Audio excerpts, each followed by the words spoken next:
of handling the ministry called Marine and Blue Economy, what are the first things? What are the low-hanging fruits that you seek to solve, Captain Iheanacho? Well, to be honest, I mean, you just touched upon something that has been there for a very long time. When I became Honorable Minister of Interior, I wasn't actually expecting that was where I was going to be posted to. I actually thought that they were going to leverage on my expertise in transport, more particularly in the maritime sector, and then I was going to have an opportunity to do things there. But unfortunately, it didn't happen, and so that's the way the cookie crumbles. Let me just say to you that if I were in position today, I would pay a lot of attention to the requirement for us to have a lot of ships under the Nigerian flag. Okay. When you talk about the technical requirements to operate ships, we have historically invested in that area, and we have enough people who can operate ships technically. But I did mention in my earlier submission that it's not just the technical aspects. You have to look at the market structure, and you have to look at what determines competition in all of the different areas that serve our economy. So it's very important that you look at that as well.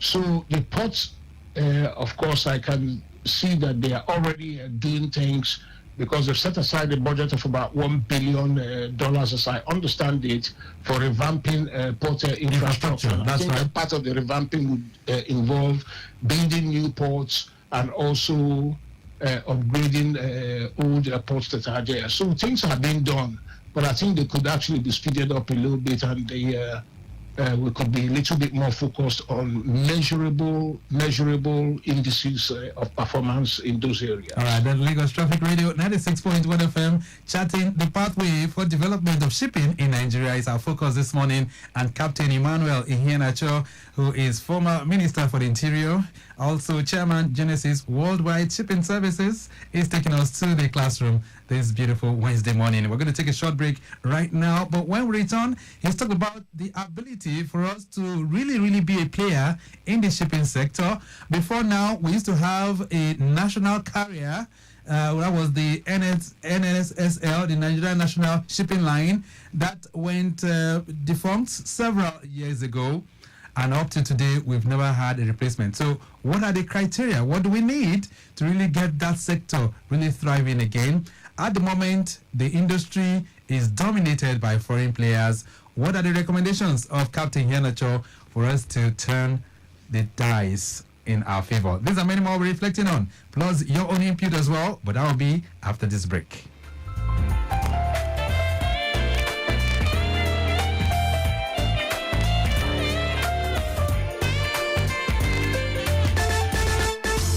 Nigerian shippers cancel day to serve you well. No matter the problem, we go solve them for you. Yes, so the Nigerian Shippers Council, they feel in a parole now for every level. And as soon as goods, they move from port A, go enter port B, with a measure within on a need. For the Nigerian Shippers Council, we don't shop proper to fit hear you wella, work with you wella, and help you fit serve your customers them better, no matter where them day. As we country port economic regulator, the Nigerian Shippers Council get every now to fit make government consider the problem when shippers them they face. Visit we office for number 4 or to buy your daily show your daily. Papa, email us for nsc@shipperscouncil.gov.ng. We website now www.shipperscouncil.gov.ng. Allow us on top 0818-888-8895 or 0703-584-6468. Nigerian Shippers Council with the meeting now for the port of Nanir.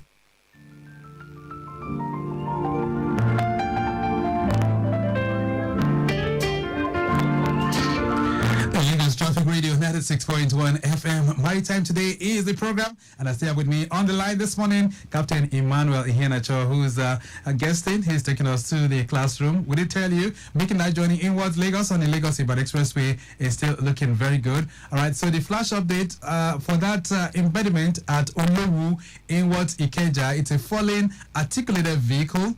I understand the road has been cordoned off right now. Raphael Jeramil is sending in that report to say the road on both sides have been cordoned off for proper evacuation. So you won't have access. If you're coming in from Allen intersection, making that journey towards Ikeja underneath the bridge, you won't have access. So you are advised to navigate through Allen to go pass through Okpebi Link, okay, or Sheraton Link. From there, you can proceed on your journey. Okay, so that's the travel advice right now. Okay, so we want to expand the discourse beyond the studios too, to have your input as well. If you want to probably ask Captain Iheanacho one or two questions, feel free to do so. Let's get back to the conversation now, Captain Iheanacho. So, very many years ago, the Nigerian National Shipping Line got defunct, and up to today, no replacement. What are the things that are required if Nigeria is to get back on board and have its ocean-going vessels once again? Yeah, I think the most important thing is we have to learn lessons from what happened historically. So we did have a fleet of about nearly 20 ships at one time. And over time, that fleet became depleted because we were not really making more money than we were spending in costs. So the question is, what lessons did we learn? Why did we buy a fleet of 12 ships at one time? And who ordered those ships? Who specified them? Because these things are very, very important.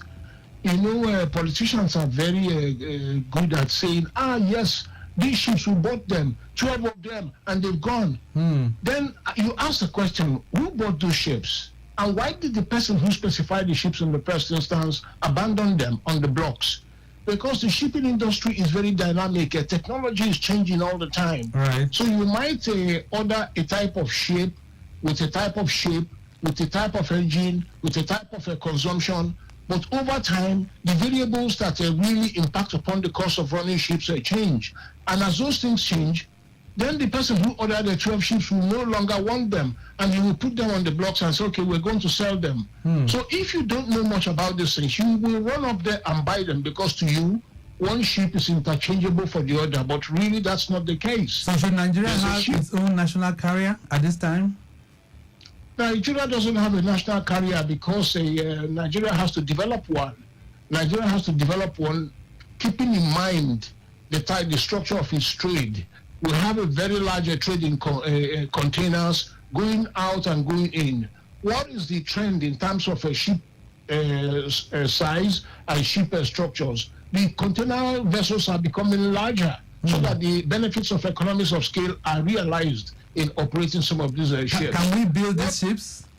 We can't build anything. Don't even think about it. I mean, we've been talking about building ships. Building ships is not really like building a boat. We do have boat yards in Port Harcourt and in places like that. But when you talk about building ships, it's a major undertaking. So you can buy the ships, but you must understand the economics of shipping. You must understand what type of ships you want to specify, what is the hull configuration, what is the size of the engine, what is the general practice now with respect to the speed at which ships steam. So there's so many factors that come into it, and it takes a lot of expertise. But I think that from the government side, they have a responsibility to look into the skill sets that have been developed over time, to say, this guy went to this school, look at the things that he studied, he will be able to fit into a scheme to develop a fleet, go there and be designing these things for us. But if we don't do it, and we continue to play with people, they spend their lives, they have a PhD, and at the end of the day, when they come around, they look for a job, they can't find it, then they jump out all the way to Canada. Which is quite We're not unfortunate. going to have a national fleet. We're not going to be able to do anything at all. So you are part of those who supported the cabotage system. 21 years down the line already, the law was enacted back then, but it doesn't seem to be working. What's going on? Well, the cabotage thing wasn't really set in stone. It was a part of a dynamic situation. We needed to have a platform on which people who wanted to learn the skills in ship owning and ship operations could practice. And we thought the cabotage would be it. If you have some small ships running around the Nigerian coast, running around the West African and middle trades, then you will be able to learn. But all that time we talked about it, people never got ships, so they never had that real opportunity to understand how to operate these ships. So right now, if you're asking me what is the priority, is it the cabotage or is it investments in international shipping? I will tell you not to concentrate on one tiny little segment. Okay. Because what serves our trade, about 90-something% of our goods are carried on international trading vessels. So concentrate on that as well. Of course, you could be looking at the cabotage thing. There's nothing stopping you from actually dealing with the two requirements at the same time. Right. Some people are actually empowered to buy small vessels, and some who have had experience in operating ships are empowered to go forward and then try and their hands at working within container conferences and running a bigger ship. All right, on Lagos Traffic Radio 96.1 FM. I hold my next question because it's also very much affiliated to what you just said right now. But if you want to speak or perhaps contribute to the program on this morning, just send your message, or you can call 08099120777. Some messages already coming in for you. This one says, good morning, Lagos Traffic Radio. Thank you for bringing this man to the radio.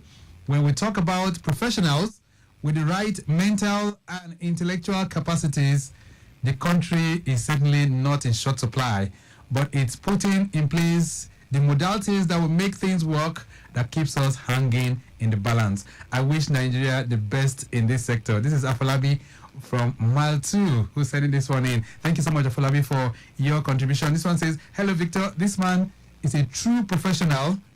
True professional, and I feel he deserves a place in this government. Bidemi is sending this one in from Ikeja. So that's a very big question to you right now, Captain Iheanacho. Would you want to serve in any capacity in this industry at this time?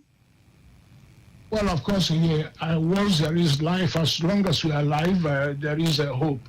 So if I was tapped to do something in an advisory capacity, I have already been an Honorable Minister of the Federal Republic, so that really limits the areas in which I could be used. Right. But nothing stops me from advising, right, how the policies ought to develop and what ought to be the content of policies for developing shipping and the maritime. All right. So if you call me at any time, if I'm alive, by the grace of God, I'll be there to help. All right. So at the moment, like we did say earlier on, the shipping sector, lifting of cargo shipment, dominated by foreign ship owners. So if Nigeria were to go in that direction, President Bola Tinubu says, going forward to tackle the challenge of capital flight, with all of this, we need to have our own vessels. What would be your recommendation, Captain Iheanacho? Well, the very first thing that I would do really would be to target the tanker trade. The tanker trade, for the simple reason that is where everything stops at. Export of crude, and then the trade itself, a tanker vessel coming down to Nigeria, loading one single cargo, and under one bill of lading. It is the simplest thing to do. You could actually say, let us enter into the container trade, but I will tell you that the container trade is actually much more complex, because on a ship you will carry about 500 containers. Inside one container, there will be about hundreds of different cargoes. Each and every one of those tiny little pieces that are inside those containers are served by different bills of lading. Right. So moving away from what is inside the ship itself, you look at the trading pattern of the vessels, and you see that you would have a commitment to go to ports. Whether there is cargo or not, you have to call at those ports. And so you have a lot of fixed cost elements in running a container vessel. So if you ask me where I would start from, I would actually start from the requirement for us to have tanker vessels that export our crude, if we have to export them. Now, who's going to invest in adding value to the crude rather than actually just collecting the money for the crude and allowing others to add value and then to make a profit from that. Right. So who buys this? Is it the federal government? And then who administers it? Who runs it? What are the models that you would recommend? What models are you talking about? Is it who buys what? Who buys the ships, or who buys what? So who buys the ships and who runs the line? Well, yes, I mean, there are Nigerians who have had experience of running vessels. With all due respect, years ago, when I first started owning ships, and this was in the middle 1990s, I started off owning a vessel which was a Type SD-14 vessels. The only thing that was unique about it was that rather than starting in the cabotage trades, I actually went at that time, and I was trading my ships all the way to India, then from India to Brazil, Brazil to Europe and back, and I was just going round and round. So when you talk about who has to buy the ships, somebody like myself, not me necessarily, but anybody who has had the same type of experience that I have had in running vessels, can as well be supported by government, because to buy ships is really very highly capital intensive. Right. And so if you have somebody who shows seriousness by contributing equity, and then the government can then help them by pointing them in the direction where they can get a financing, that's what we are talking about. So that is the way it is. And those people can actually mop up. All these young chaps have gone to a trade in Oron and in all of those places, and they now start getting practical experience in how to run ships. All right. This is the way it should be done. Let's begin to take this home now, right now, Captain Iheanacho. So even as we wrap this up, where do you see the industry in the next 5 years? Well, I don't want to sound pessimistic unless there is a definite change in attitude to say that within the next 5 years, let us set a target to say this is how many ships we would have been able to assist Nigerian shipping indigenous shippers to acquire. Otherwise, if we allow that, they will just continue talking. It is the same thing. They're just talking at each other. The private sector saying, oh, we want the CVFF disbursed, and then the government saying, well, we are going to come to it, and 1 year goes, and the next year goes, and at the end of the 5 year, you will call me again to say, 5 years is gone, we haven't done anything. What are we going to do in the next 5 years? And I'll say to you, we're going to talk again for 5 years, and then nothing would have been done. Right. But we have to set definite targets of performance, and we have to be able to develop a budget for acquiring this vessel, because it needs money. All right. And it needs planning. We'll leave it at that for now. It's always a thing of joy having you on the program. Captain Emmanuel Iheanacho, thank you so much for linking up with us this morning. Thank you, Mr. Victor Oteri. It's always a pleasure talking with you, and I wish you all the best. All right, then. So he's the former Minister for the Interior.